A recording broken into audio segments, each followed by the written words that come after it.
Hello everyone, this is the developer commentary for Plumbers Don't Wear Ties Remastered, or whatever name we are actually picking for this title. At the time is undecided when we record this. I am the lead producer on this game, Audie Surley, and I'm joined today by the lead programmer on the game, George. Why don't you introduce yourself? Hi, my name is George. I am the lead programmer on the Plumbers Don't Wear Ties, the new version that we're making. I'm glad to be here, Audie. Do you have a last name, or are you keeping this out for legal reasons? I'm keeping this out for legal reasons, 100%. We're also joined by the development lead at Limited Run, and also on this game, Joe Modulewski. Hi, you just said my name. Yeah, I'm putting your whole name into this. Yeah, I'm Joe Modulewski. I'm the development director at Limited Run Games, and I am the director on Plumbers Don't Wear Ties, name TBD.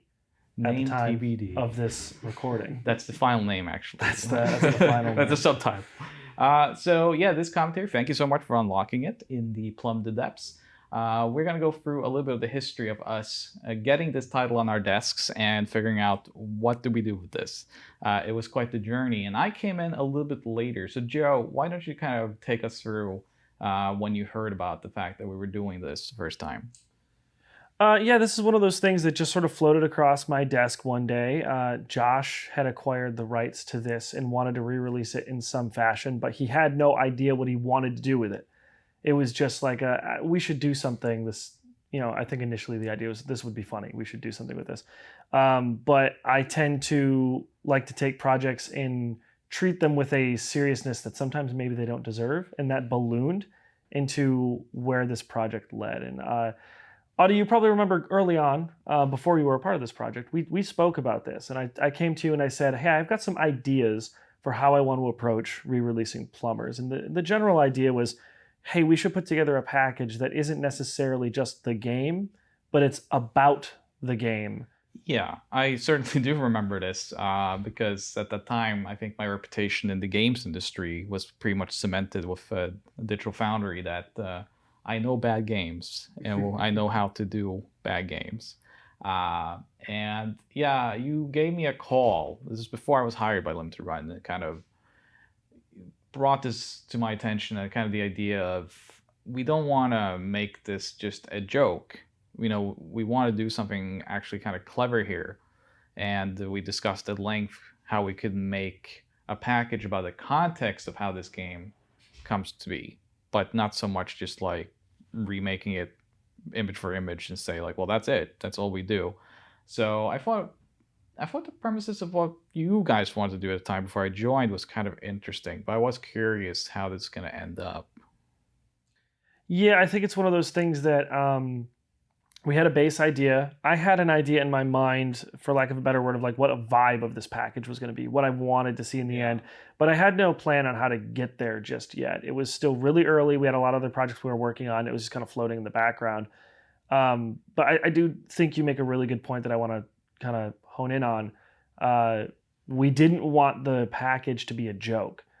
Because really, at the end of the day, if you want to find humor in Plumbers, which is what people have been doing for the past couple decades or whatever, there is no joke about Plumbers funnier than just the content of the game itself, and that can speak for itself. We can't make a package that's, one, it doesn't feel appropriate to make a package around it, right? That's trying to be funny. And two, if your goal really is to try and be funny, you're not going to make something that's funnier than some of the content in here on its own. So we knew immediately, like, I don't want to lean into that. I think what's way more interesting than any of the laughs people have had about this game is the contextualization of the game, like what the industry was like at the time it was made, how something like this could get made, and the little bit of as much stories we could get about the people who were involved.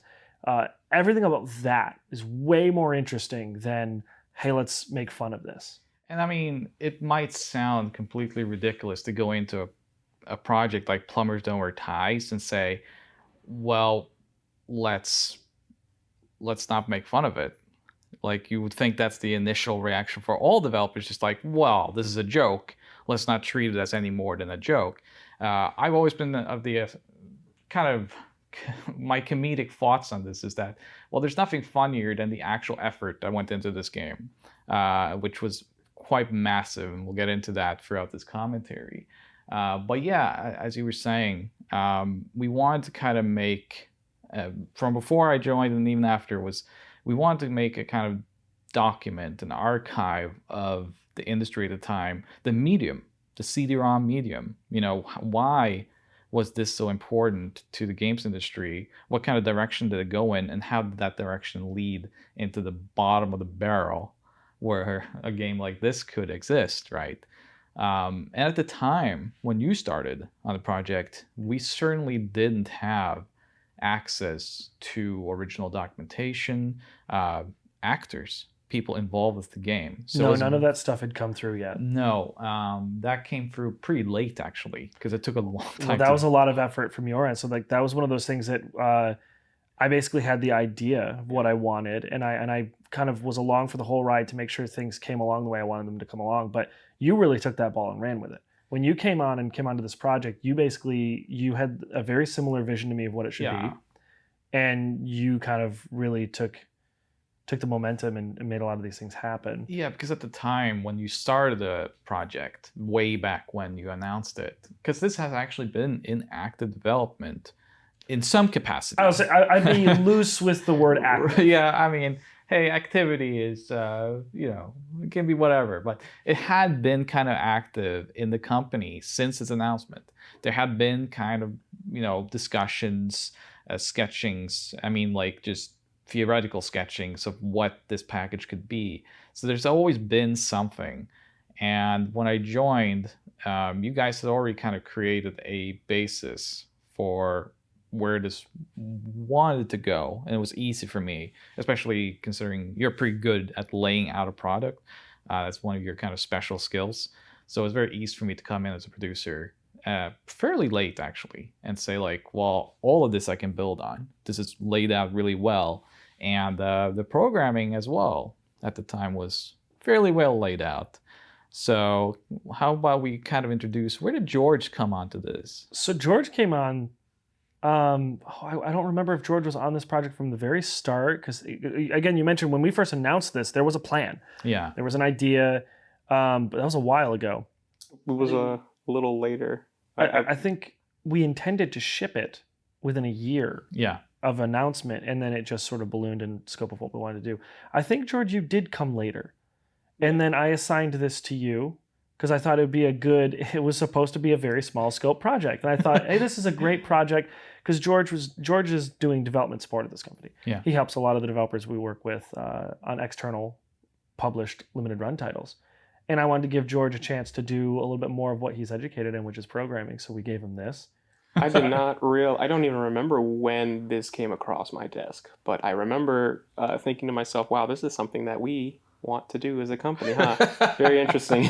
So I want maybe, elaborate isn't the best word, but what I want to do here, George, because there's a couple things that are interesting about this. One, you're the programmer in this, so you had to learn a lot about this game that you'd never heard of before. Right. And two, you're a bit younger than us. So the entire industry that spit this game out, you're not really familiar with. So I guess what were your initial impressions? We're going through some of these scenes now. What are your initial impressions? I couldn't believe. Well, see, I mean, these were some of the scenes that I was like thinking to myself that surely there was no way a game like this could have come out back in the day. But because from my understanding, this game is even before my time, before I was born. And so I was confused. I was asking questions like, how are we going to get this past, certification? How is any of this going to be? Are we going to include these scenes in this new version? These things just kind of came up, and I didn't know just who to ask about this. I guess you were the one to. I was the one that you asked, and we, I think I had answers for a lot of this stuff, and you'll see what the answers ended up being in the shipping product that you're watching right now. I almost said playing right now, but this isn't really a game you play. Look at that. Look at that. Look at that. That's all what we all aspire to be, is this man on screen, Edward Fasulu. And could talk a little bit about just kind of these actors, at the time. And I'm curious, George, were you familiar with this game at all when you touched it?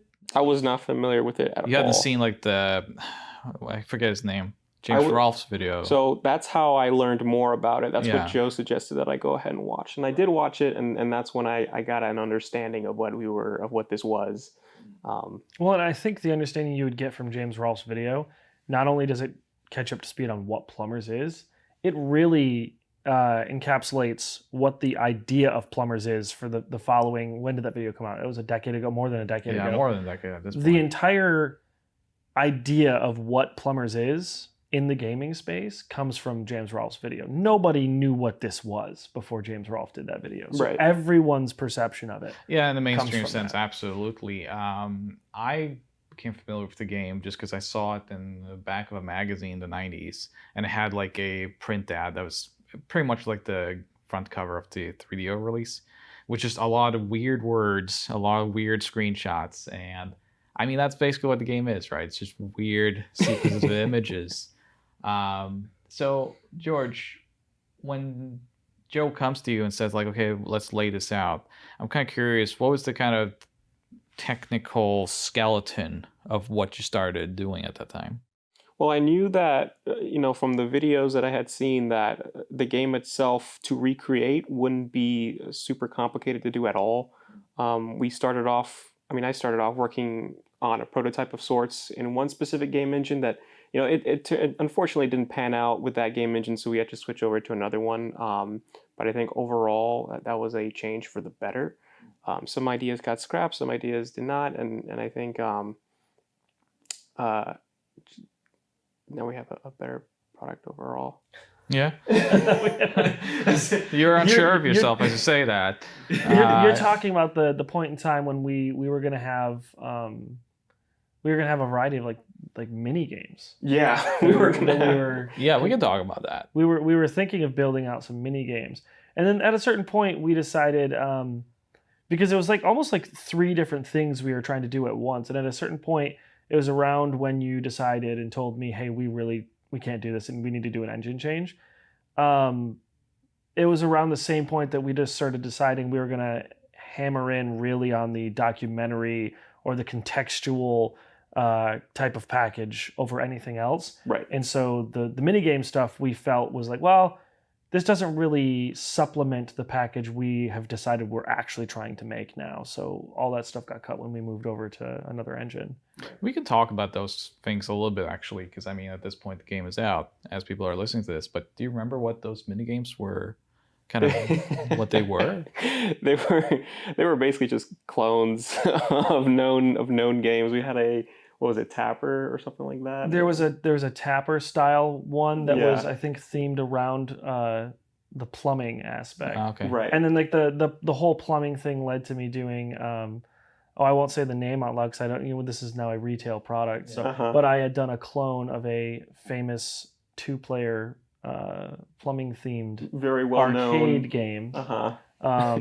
I do remember being sad when we did that change and got rid of that stuff because I was actually pretty happy with I was with excited. what I coded for that. It felt really good. That Maybe was that'll live again another day. that was the part that I was excited for too, because it's like, this is a game, but not really. But the mini games were actual games that we could have. Well, and I think at a certain point, I made the comment that, hey, if we make these mini games too good, they become the focal point of the package because right. they're if you want to talk minute to minute gameplay, they were the quote unquote best part of the package. Yeah. And we felt that distracted from the actual game itself, quote unquote, the game itself, and the documentary style content we wanted to build around the game. So it just made sense. Like these things are too much of a distraction. Yeah, I remember when I was brought on board this project on an official capacity in 2022, and worked on it pretty much consistently since that point. And I remember looking over some of these kind of long-term plans that had been in the game, like those mini games. And it was like, well, it should be mentioned in the commentary here that Joe is a pretty good game designer as well, and George also has some very interesting ideas and good execution. So it's something that will live on in another game, I think. But as Joe mentioned, when I looked at the whole package we were kind of going for, it did detract from, I shouldn't say the seriousness we were going for, but we had kind of coined the term interactive documentary before other products came on the market, which also have this tagline. Wonderful friends of ours that did those as well. So it was kind of like, those would be funny, but do they distract? Does it take away from either the levity or just the context of what the individuals in the game will be talking about? Because eventually we did get unprecedented access to the Plumbers history for the original team that was involved. Then, of course, Jeanne, who's on screen here, is what's her name of the game again? It's like Jane. Jane in the game, Jeanne Basone. Yeah, Jeanne Basone in real life. Hollywood from Glow. And I knew her for a little bit before even joining Limited Run. So it was kind of natural for me to reach out to her. So Joe, I mean, when did this even get announced? Do you remember? I mean, I don't remember LRG3, anymore. So yeah? it was an LRG3 when we announced this. Yeah. I don't remember if it was pre-pandemic. I don't remember. Yeah. It's hard. So Limited Run is an extremely fast-paced place. We do a lot, and it is very easy for something that's 2+ years behind in my brain for it to get mixed up between years. I don't remember when we announced this, but I do know when we announced it, we had talked with Jeanne to do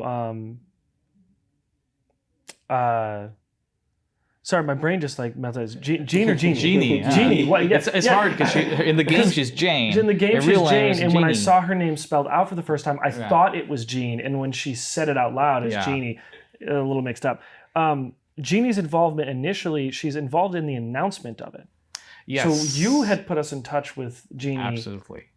Quite early, but that was the extent of our plans with her at that time. Right. She was not going to be involved in the actual product or any of the additional marketing, but it just ended up being that we had her out here. We talked to her, and she was an absolute delight and had a lot of really cool insight into how this was put together. A lot of really fond memories of her time spent working on it, and she was like happy to talk about it. So we're like, wow, we should involve her a little bit more, and that kind of ballooned the whole thing. Yeah, that was my feeling when so as I mentioned, I came in 2022, became an official part of Limited Run as lead producer on development, and I correct me if I'm wrong, Joe, but I felt like the company had kind of earmarked me to join this project from the start. My first day at the job, actually, Josh was like, well, obviously you're joining the Plumbers team. And I was like, oh, yeah, I guess, obviously. It's like, you flew me out all the way here from Oslo to say that. But I was very excited about it. And I had an immediate discussion with you at the time where, okay, as I mentioned, the skeleton laid out was really good. George had basically remade the game in quotation marks. Yeah, we had a functional version at that time before Audi even showed up, right, George? Yeah. Right, correct. It was fully functional, and there was kind of preliminary ideas for including the original images rescanned, which didn't pan out. We'll talk a little bit about that. But when I joined, the first thing I talked to Joe about was basically we should lean into the context around the game, make an interactive documentary style thing where the game and its context is complemented by all these smaller videos at the time. We didn't want to make a full-length documentary that could go just simply on a Blu-ray or something.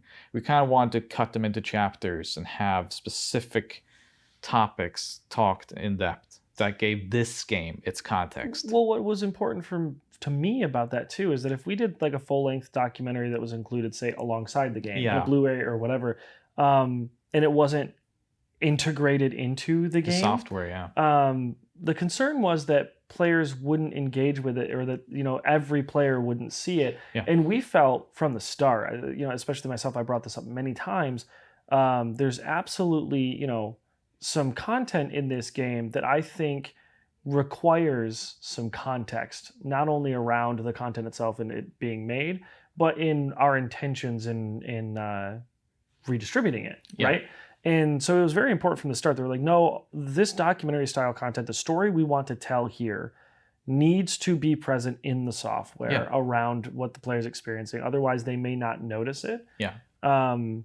And again, it goes back to right from the start, we knew that what we didn't want to do, even though this is what came across our desks initially, was just, hey, just do this. Yeah. What we didn't want to do was just put the game back out, because what is interesting about that? You know, the internal mantra about the game when I joined was basically like, well, the greatest remaster for the worst game, you know, and so the entire software had to kind of reflect that. And so, you know, what do you do when you remaster something in film, in music? There's always documentation, documentaries, context supplied to showcase, okay, why was this work put into this product? And as you said, if we just made a Blu-ray with a few videos on it, I think a lot of people, not for just the sake of like, well, they aren't interested or don't really think about it, but a lot of people collect and they keep it sealed. There was like all these thoughts we had around it that was like, okay, we need to make sure that the software itself is contextualizing the game. The software needs to tell the story that we are trying to tell around the software, right? Like it needed to be very integrated. Now, I want to talk for a little bit about the remastering process. Like, I want to start with George, and then I know, Audie, you have things to say about what we did. But sure. George, do you remember when this first started and we knew, like, okay, we're doing like a 4K version of this game? And what that first challenge was, looking at the material we had to work with? I want you to see, like, can you kind of walk us through what did you start with in terms of assets? And then how did you get what you have, and what our first step in trying to remaster this was? I started off with a whole lot of images from the original game, and then it just came down to figuring out, okay, how can I make these assets cleaner, 4K, and you know, if for those of you who have already played the game, you know that there are two different versions of those images, and the ones that I started off with, the ones that that eventually made, aren't the final ones. So I think Audie was the one that came in and really worked hard to make those final versions of those images. We had some bad ideas initially. It was just like, well, do we just do like a nearest neighbor upscale to 4K of these things so that we preserve them exactly as they were? We tried a couple of different ways of bringing them, but we weren't really sure what the best way to remaster it was. And then, Audie came in and was just like, no. Well, so the thing, there is a actual video kind of showcasing the process for this called Seeing Clear, I think, in the work design documents, at least that's the name of it. So do check that out and plumb the depths. But you know, the images that George was originally working with, I believe, was extracted from the PC version of this game. There was a 3DO in the PC version. Yeah, everything's based off the PC version. That's correct, right? You remember, it was the PC version. You had a unique struggle in the beginning of this, trying to even sort out the structure of like, okay, what's the progression of all these images? How do we put together the timeline, all that stuff? Like, you remember sitting down, you had to figure all that out down to like the millisecond. It was trying to figure out which scene follows the last, etc. And it was just trying to figure out, okay, I guess I have to watch a long play about this and then figure it out. And evidently that wasn't the case. Thankfully, there are fans out there who are extremely there are fans out there who I guess really love this game and managed to figure out what the order of operations was, which image comes after which, where do the decisions lead, and so that information was extremely helpful for figuring out what goes where. Well, and it was the timing for the music and stuff too. Oh, the timing for the music. Also, the fans definitely were able to help out with that. You say fans, plural, but like we are not sure. It might be one person. Might be one person. Yeah. I can confirm it's not me. There was suspicion. I remember when I joined the company. I was like, "Did you make this?" And I was like, "No." So I'm not that crazy. But yeah, it was like 640 by 480 images, BMP, I believe. BMP, right? Yeah, on the original. So not only, man, you had a lot of setbacks with that, because those images are index colored, so they have a lot of loss of information. Obviously, they're very low res in today's resolution. You know, the modern TVs and such. You can smooth them out by like doing bilinear filtering and things like this, but it's still gonna look real bad. Right. And unfortunately, that was kind of where it was stuck with that feature for a long time, because there was no real answer to this. And people might be already thinking, well, AI upscaling was already around. And yes, I mean, that was the answer in the end. But just generic AI upscaling won't help you at that point where we were. Well, what's interesting about this too is, you were doing AI upscaling for this. So we got to kind of recontextualize the development here too. Yeah. When you proposed and you started doing the AI upscaling for these pictures, this was well before things like Chat GPT were in any sort of mainstream understanding. Like, this was a pretty unique idea. I'm not aware. I mean, at the time of this recording, at least, which is a little bit before the final Gold Master, I am not aware of another game that, for photographic images, uses AI upscaling the way we did it. Right. Because when I joined the company and joined the team, one of my first conversations with you, George, was to create me a GUI. Because I needed something. I needed like a visual way to keep track of all this game is based on about 822 images, all things considered. There are some repeating images, so it actually goes down to about 700 something. Right.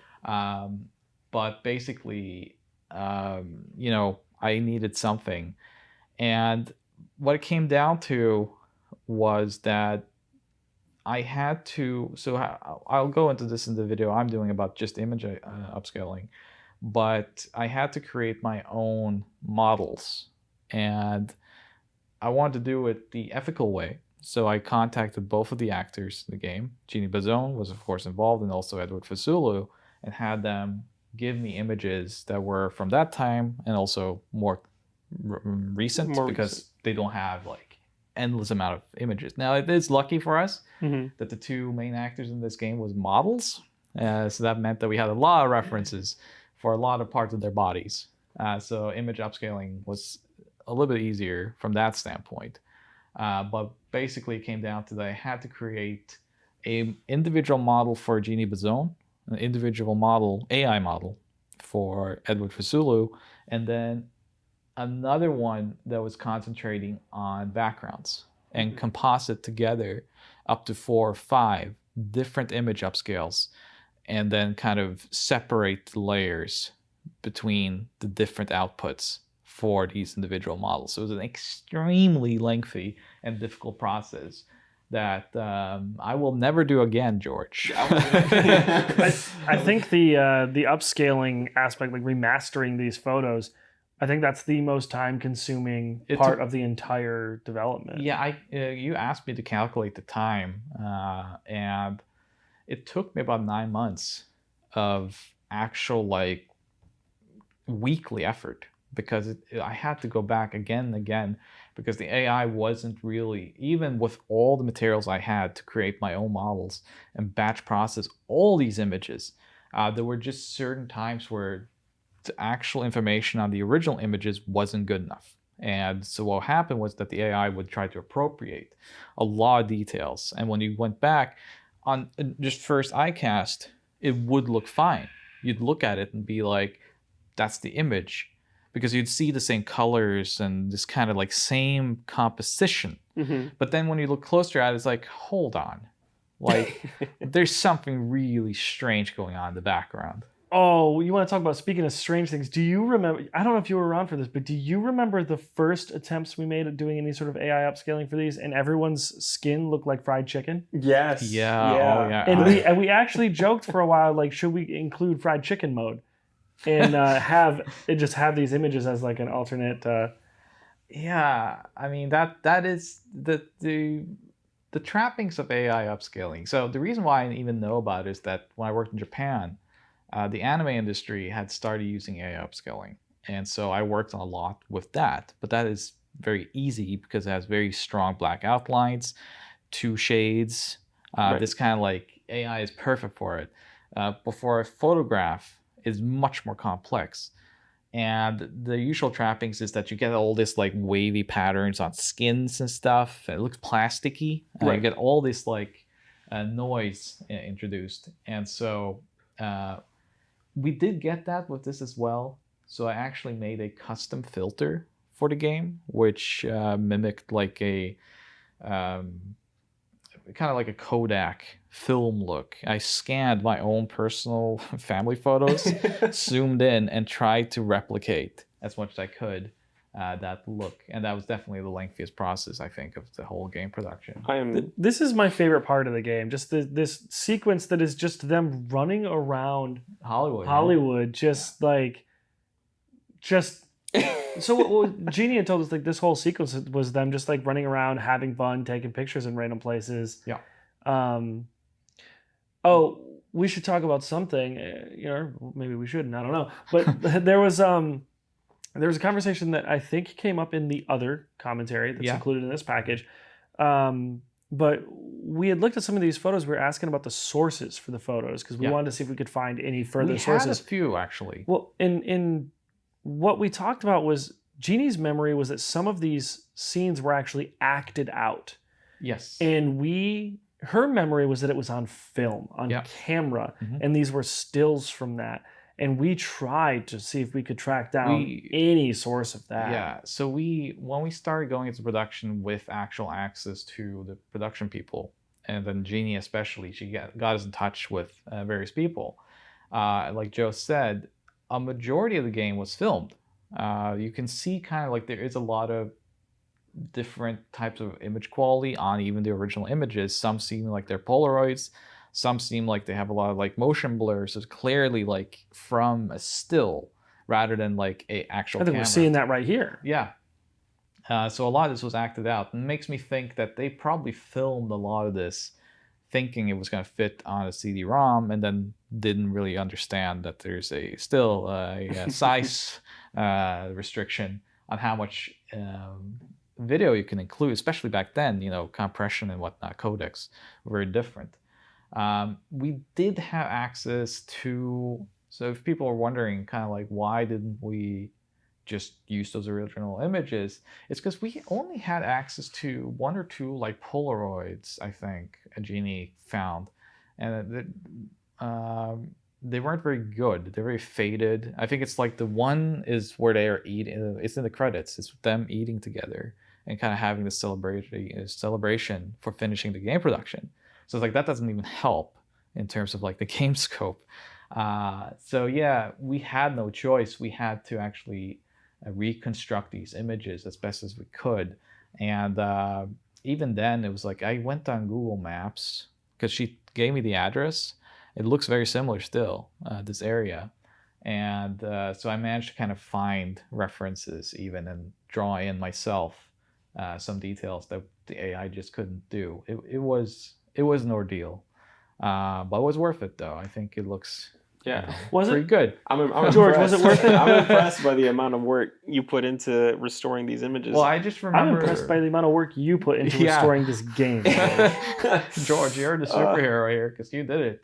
And I mean, as I mentioned, the game's skeleton was done, so you had already kind of done the majority of that work. But there's also Plumb the Depths, which is the mode you go into to unlock all this. It's funny because the actual game itself was done for a while. It was the stuff surrounding the game that was going to take more time to build out. But the Plumb the Depths was fun to make. You know, all the stuff around it was fun to make, kind of to make this interactive documentary, as we call it. And yeah, I remember that like Plumb the Depths was a decision that was made, I think, shortly before I joined. So Plumb the Depths was actually a decision that was made outside of this team. Yeah. It was more like, we got the package across our desk. They're like, hey, we want you to do this. And then there was just this random out of nowhere thing where Josh was just like, I want this kind of mode in the game. Yeah. He had no idea beyond that. He didn't know what he wanted to be in it or like anything. He was just like, this has to be in there. So it basically fell on us to like kind of figure out, okay, well, we should do this. And I've come to actually quite love Plumb the Depths. I think that's when you got a first version of it that was working visually the way I wanted to see it. Yeah. Then I was like convinced. I was like, okay, this is great. But I have to admit too that I was very unsure of this mode. I heard about it, and then it was always it was structured out. It was on paper, and I was just looking at it, and I was like, I don't know. I'm very unsure.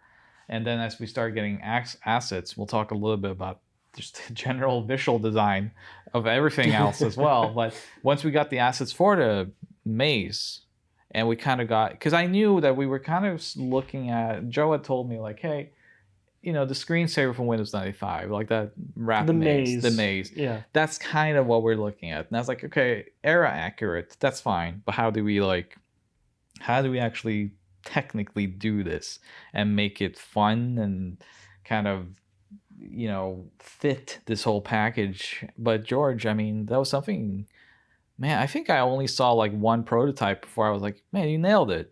Yeah, I surprised myself too. I was concerned that maybe that was something I wouldn't be able to pull off, but no, I'm happy that I was able to, and we've made significant improvements upon it.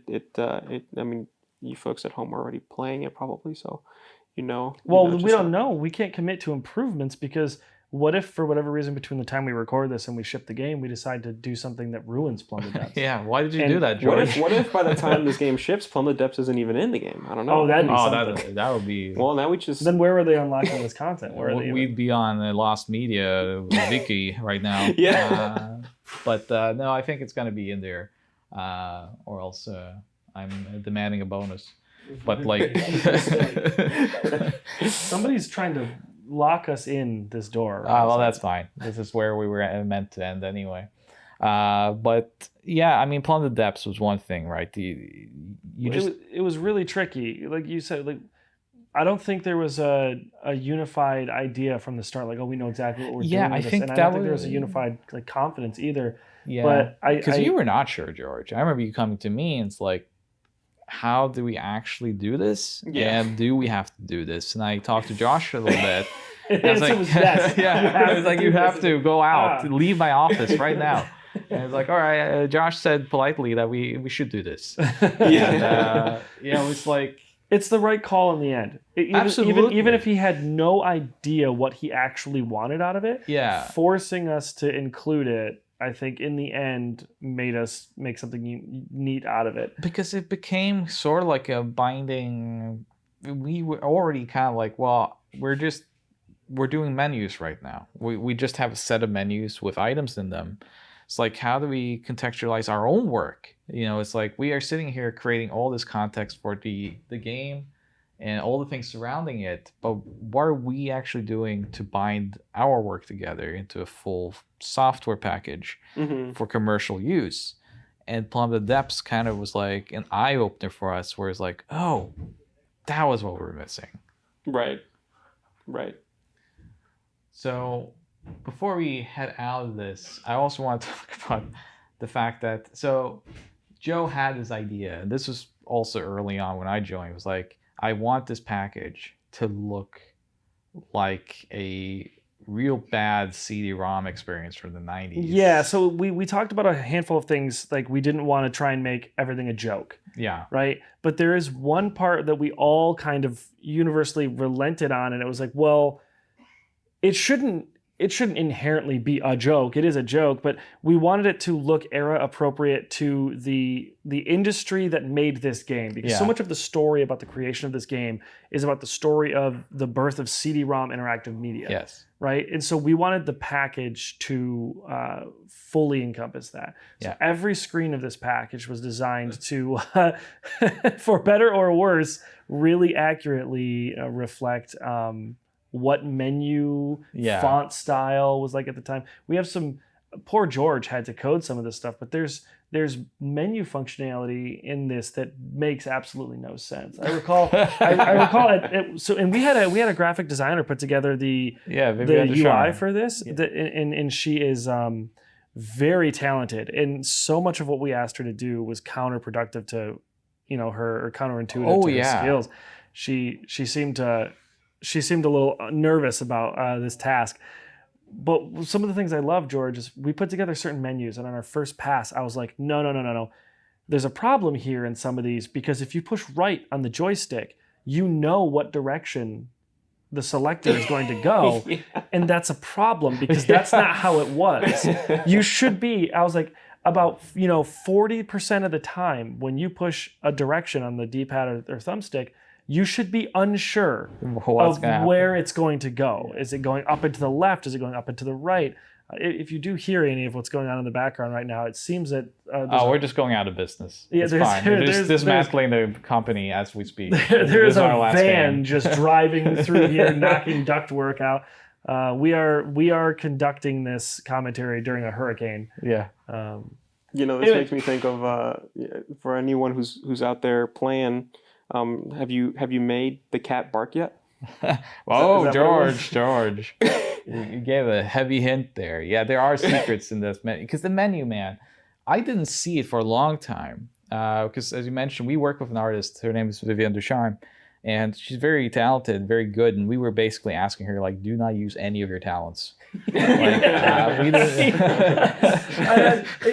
It's shocking. I think maybe what was one of the funniest things about this package, and it's something that you don't get in the final package as the player. Yeah. But the funniest thing about this package is almost how serious we took it. Oh, absolutely. So players will have no idea, but every menu. Do you guys remember? We've had meetings that went on for hours, an hour or longer, about like what options were on a screen. We would spend so much time in repeated meetings about these screens, about like this maybe funny bit we want to have on the screen, or like how the selection should look, all this different stuff. We spent so much time on every piece of the UI of this, and so many detailed conversations about what it's supposed to look like to get to, well, you've seen it now, what it is. It's funny because, we speak about this, and really the work and detail that went into that menu construction. There's a famous fighting game out there which has a lot of characters from different IPs in it. And the creator of that is always very meticulous about their menus. It's different for every iteration, and I think his wife is the one doing it. And I have to say that this is comparable to that legendary franchise because we spent just as much time ruining a menu as he has been constructing. There were so many times that we went and we were like, no, this can be worse. But that was the opening dialogue on every meeting with this could be worse. How do we get there? Right. Well, and there's also something important to talk about. Not only could it be worse, but there's a line. And I had to very frequently kind of skirt that line and tell George when, and sometimes I crossed that line sometimes you made a career out of crossing that line. Yeah. Where I came with very serious, I give you very bullet pointed, serious, articulated reasons about why a joke has now gone too far. Yeah. It's now less funny. It became those meetings became kind of like a crash course in comedy for you, George. It was like we would have one typo in there, an intentional typo, and we would all die laughing. And then George would put one more in, and I'm like, George, we need to talk. You need to understand that you've now ruined the joke, and it's not funny anymore. We are watching the credits here. We didn't really comment much on the game, but there is another commentary with actually Jeanne Basone where we talk about reaching out to her. We did get most of the surviving people involved either via phone, email, or with us in person. And Jeannie was an incredible asset to us. And really thanks to her, we could actually sit here today and do this commentary because she really injected life into this project. And we knew, man, we got something here thanks to her. Just an incredible person overall. But this was a lot of fun. It was a lot of memories for me. It's only been a little bit over a year since we started, all three of us together. Yeah, I think it's safe to say the version of Plumbers Don't Wear Ties TBD title that you are playing right now, really from the point of this recording to when it started, was about a year. It was about a year, yeah. There were other iterations of it before then that would have been far lower scope that we changed our mind on. But this production, I'll say by the time it's done, probably a year and a half. Yeah, I would say that is pretty accurate now. And then you take into consideration everything that went in before it. Much longer than the original production of the game. Much longer. The original production, I think they said, was about 4 or 5 weeks. But just a little bit longer. A little bit longer. Thanks, everyone, for picking this up and listening to us. Thank you. See you in the other extras. See ya. Bye.